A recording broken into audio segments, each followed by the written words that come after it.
Nature Mantra BP sugar thyroid reversal Nature మంత్రతో సాధ్యం.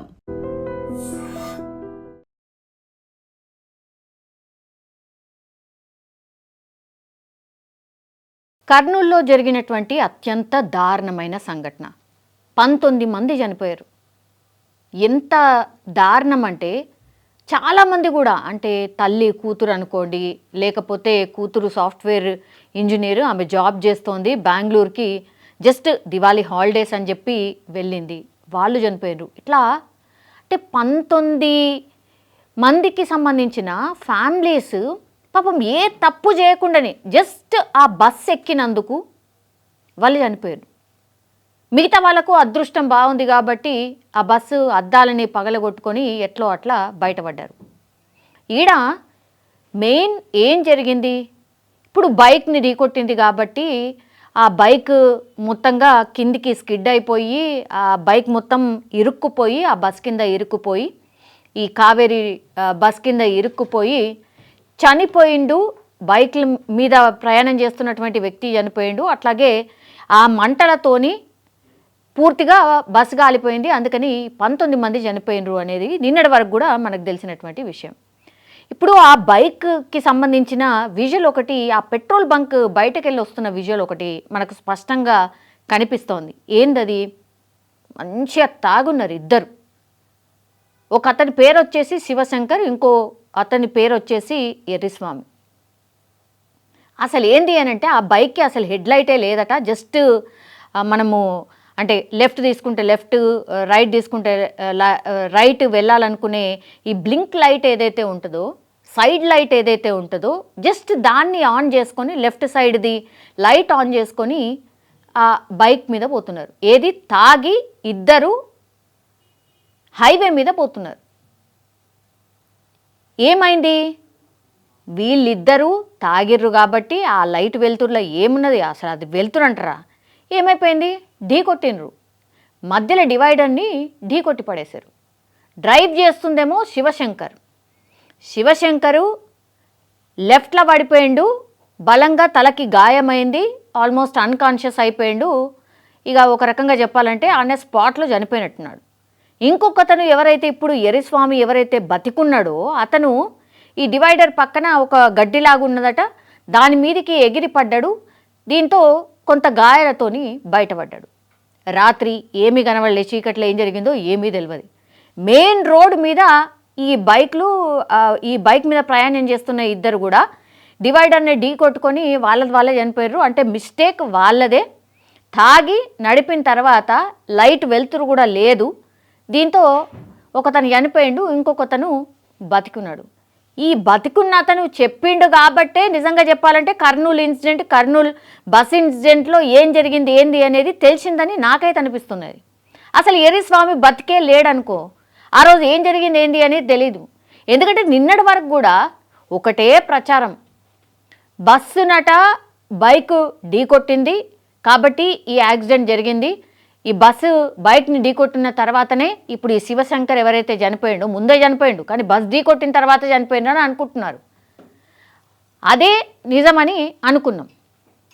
ఇప్పుడు ఎర్రిస్వామి వచ్చి లేదు ఆ బైక్ మీద ఇద్దరం ఉన్నాము, అంటే సీసీ ఫుటేజ్లో కూడా కనిపిస్తుంది అనుకోండి, ఇద్దరున్నాము, ఒకతను ఆల్రెడీ డివైడర్ని ఢీకొట్టి చనిపోయిండు, ఇగో నేను బతుకున్నా, అసలు ఏం జరిగింది అంటే అని స్టోరీ అంతా చెప్పుకొచ్చిండు ఎర్రిస్వామి. ఆడ డివైడర్ని ఢీకొట్టిన తర్వాత మా ఫ్రెండ్ ఆల్రెడీ చనిపోయిన తర్వాత నేను అంటే నాకు గాయాలైనాయి, అసలు లేచి చూద్దాము అనే లోపలనే ఫ్రెండ్ దగ్గరికి పోయి చూసేసరికి ఆయన చనిపోయిండు, ఆల్మోస్ట్ చనిపోయిండనే అనుకోవచ్చు.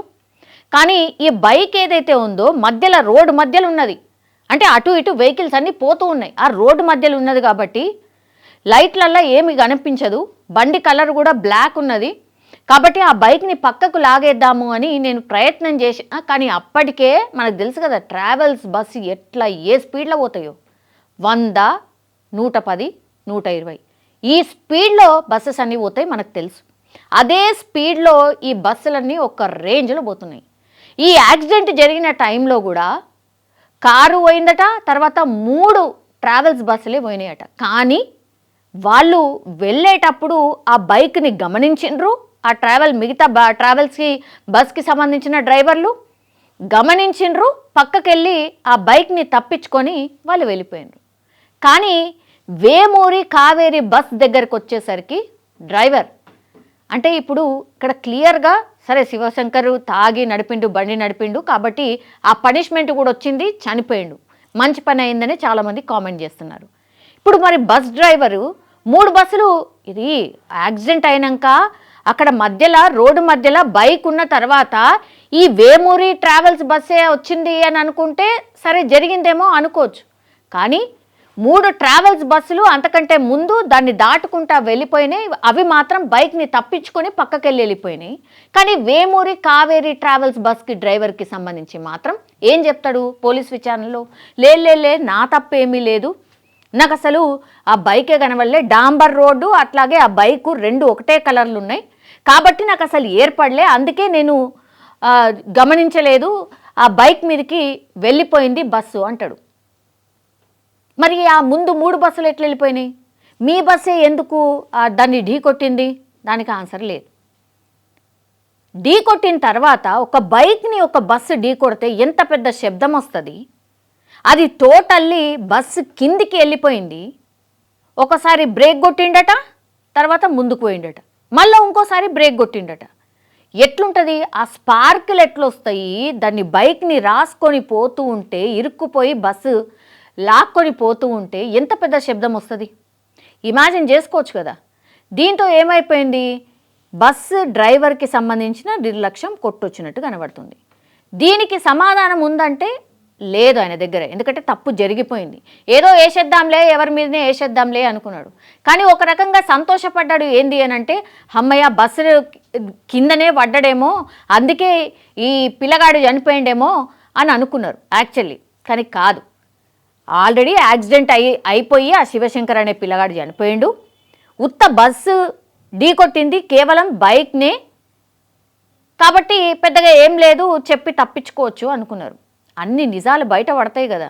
ఇంత పెద్ద ఇన్సిడెంట్ జరిగినప్పుడు ఎవరు ఊరుకుంటారు? ఇప్పుడు ఏమైపోయింది, చనిపోయిండు శివశంకర్, కానీ ఇప్పుడు ఎర్రిస్వామి అట్లాగే ఈ కేసుని డీల్ చేస్తున్న పోలీసులందరూ ఈ కేసుకి సంబంధించిన ఒక్కొక్కటి ట్విస్ట్ అన్నీ ఛేదిస్తూ పోతూ ఉంటే ఇప్పుడు శివశంకర్ మిస్టేక్ చేసినాడు, చనిపోయిన ఆయన మీద ఇప్పుడు కేసు నమోదైంది. ఐ డోంట్ నో చనిపోయిన వాళ్ళ మీద కేసు ఎట్లా నమోదైందో నాకు తెలియదు. కానీ పోలీసులు ఏం సెక్షన్లు పెట్టిండ్రంటే 281, 125 ఆఫ్ ఏ, 106 ఆఫ్ 1 సెక్షన్ కింద ఇప్పుడు శివశంకర్ ఎవరైతే చనిపోయిండో ఆయన మీద కేసు నమోదైంది. ఏది, ఈ ఎర్రిస్వామి బతుకున్న ఎర్రిస్వామి చెప్పిన స్టేట్మెంట్ ప్రకారంగా. ఇది ఇప్పుడు కేసులో ట్విస్ట్. ఇంకోటి ఏంది, ఇప్పుడు ఆ బస్కి సంబంధించిన ట్రావెల్ యాజమాన్యం అట్లాగే డ్రైవర్ మీద కూడా కేసు నమోదైంది. A1గా ఇప్పుడు ఈ కావేరీ ట్రావెల్స్ బస్ నడిపినటువంటి డ్రైవర్ మీద కేసు A1, అట్లాగే యాజమాన్యం A2. అన్ని కేసులు నమోదైనాయి. అక్కడ మిస్టేక్ ఏం జరిగింది ఏంది అనేది ఇప్పుడు ఏమైపోయింది అంటే ఈ శివశంకర్ చేసినటువంటి మిస్టేక్, ఈ తాగుబోతి చేసినటువంటి మిస్టేక్ మొత్తం 19 మంది ప్రాణాలు తీసింది ఒకటి. రెండోది ఏంటి, తాగుబోతూ ఆల్రెడీ చనిపోయిండు అని అనుకుందాం. కానీ దానికంటే ముందు మరి మిగతా బస్సులు పక్కకెళ్ళి పోతాయి, కానీ ఈ బస్సు డ్రైవరే మరి బైక్ మీద ఎట్లా పోతాడు, అంటే బైక్ని కింద రాసుకుంటూ తోసుకుంటూ ఎట్లా పోతాడు? అంత పెద్ద శబ్దం వస్తుంటే కూడా బ్రేక్ కొట్టి వదిలేస్తాడు, ఇంకా డ్రాగ్ ఆన్ చేసుకుంటూ పోతాడు. ఇదేం డ్రైవరు, అసలు ఇదేం ఎక్స్పీరియన్స్ ఉంది? అసలు ఏ డ్రైవర్లతోని ఇట్లాంటి ప్రైవేట్ ట్రావెల్స్ బస్సులు నడుస్తున్నాయి? మీరు జస్ట్ ఇమాజిన్ చేసుకోండి. హడావిడి మొదలైంది ఇప్పుడు. ట్రావెల్ ఏజెన్సీలు అంతే, ఇదొక పెద్ద దందా, ఇదొక పెద్ద మాఫియా, భయంకరమైన టాక్ మొదలైంది. కానీ ఎక్కడైనా ఏవైనా ట్రావెల్స్ బస్సులు ఆగినాయా? ఒక్కడు కూడా ఆగలేదు. నన్ను అడుగుతానైతే ఒక్కడు కూడా ఆగలేదు. సరే టెక్నికల్ ప్రాబ్లం వచ్చిందని భయంతో ఒక 2-3 రోజులు మేబీ చిన్న ఏదన్నా జరిగినా సరే పక్క కాపీ చేస్తారు గంతే. కరెక్ట్ తిప్పి కొడితే ఒక 1 వీక్ ఉంటుంది ఆ హడావిడి. ఆ తర్వాత వెరీ నార్మల్, అంతా నార్మల్ అయిపోతుంది. అందరు అట్లనే ప్రైవేట్ ట్రావెల్స్లో పోతారు. తర్వాత ఇక నేను చెప్పిన కదా, పూర్తిగా ఈ దేవుడి మీద భారం వేసి ఆ బస్సులలో కూర్చోవడమే. మళ్ళా ఈ బస్సులు చేసేది అతిపెద్దది ఏంది అని అంటే తక్కువ ధర వస్తాయనో ఇంకోటనో ఈ స్లీపర్కి సంబంధించిన ఏమంటారు బస్సెస్ కొనరు, అవి ఇంకా కాస్ట్లీ ఉంటాయి. అంటే కూర్చొని జర్నీ చేసే బస్సుని కొంటారు, తర్వాత దానికి వైరింగు, దానికి రీమాడిఫికేషన్ అంతా చేసి దాన్ని స్లీపర్ క్లాస్ కింద మార్చేస్తారు.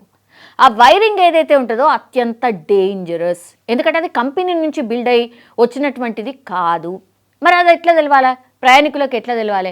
స్లీపర్ క్లాస్ అంటే స్లీపర్ క్లాసే అనుకుంటారు. ఇది కంపెనీకి సంబంధించి తయారై వచ్చిన బస్సులో స్లీపర్ క్లాసా లేకపోతే ఏంది అనేది ప్రయాణికులకు ఎట్లా తెలవాలా? ఇప్పుడు చాలామంది కామెంట్లలో కూడా పెడుతున్నారు, అందరు ఎవరైతే ఇట్లాంటి ప్రైవేట్ ట్రావెల్స్లో బస్సులో ఎక్కుతారో వాళ్ళందరూ కూడా ఒక సుత్తె కూడా తీసుకొని ఎక్కుండ్రి, ఎందుకంటే ఏ సిచ్యువేషన్లో ఏముంటుందో తెలియదు. మనకు బ్యాగ్లో సుత్తున్నది అనుకోండి, ఏమంటారు ఆ అద్దాలని బ్రేక్ చేసి తర్వాత దుంకొచ్చు అని. అంటే వేరే ఆప్షన్ లేదు. ప్రయాణికుల సంఖ్య ఎక్కున్నది, బస్సుల సంఖ్య తక్కువన్నది. మళ్ళా ఎక్కడ కూడా మనకు కూడా ఇబ్బంది కావద్దు. సాయంత్రమో రాత్రిపూట ఎక్కితే పొద్దున్న లేచే కళ్ళు తెరిచేసరికి మనం మన ఊర్లలో ఉండాలి. సో మనది ఉన్నది, దాన్నే మంచిగా ప్రైవేట్ ట్రావెల్స్ బస్సు వాళ్ళు మంచిగా క్యాష్ చేసుకుంటున్నారు. అన్ని చోట్ల ఇట్లా ఉంది అని అంటే మరి గవర్నమెంట్కి సంబంధించిన కొన్ని ప్లేసెస్లలో, ఇప్పుడు కర్ణాటకకు సంబంధించిన ఒక బస్సు ఉంది ఐరావత్ అని, అద్భుతంగా ఉంటుంది bus.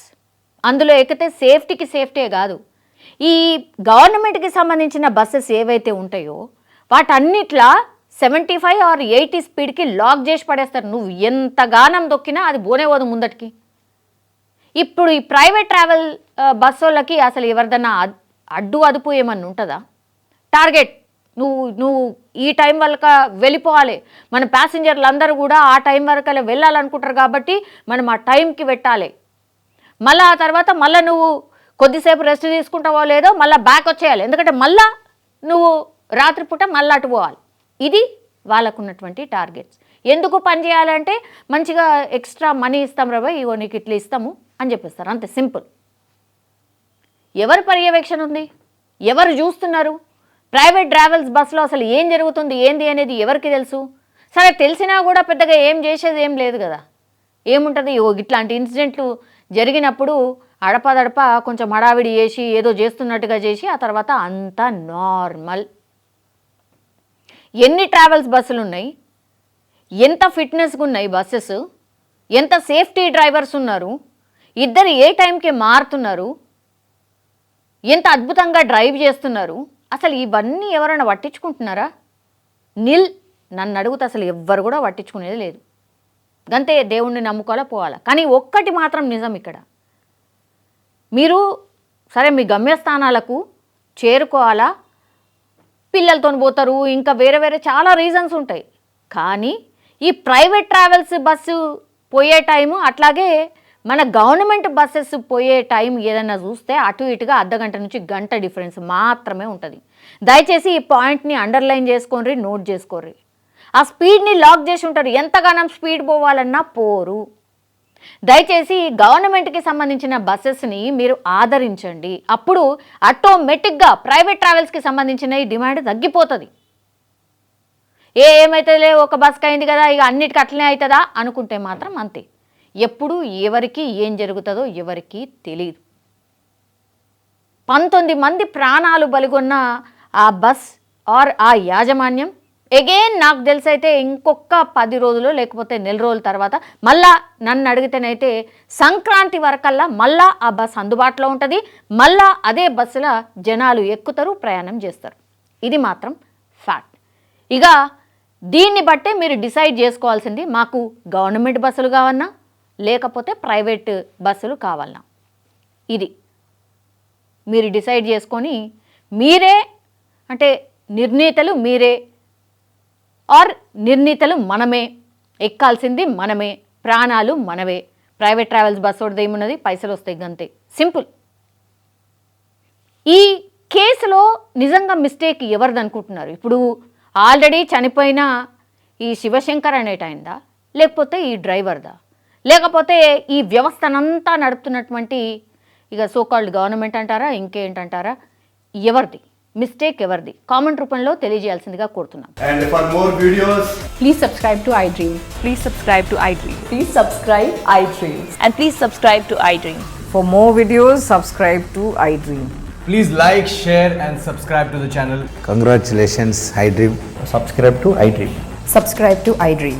So subscribe to iDream Media. iDream की iDream team अंदर की huge congratulations. Please subscribe iDream Media. Please subscribe to iDream.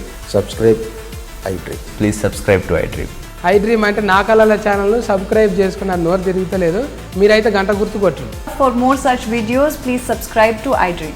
Subscribe to iDream. Please subscribe to iDream. Please subscribe iDream Media. Please do subscribe to iDream. Please subscribe to iDream Media. For best entertainment and information, please subscribe iDream. And don't forget to subscribe to iDream.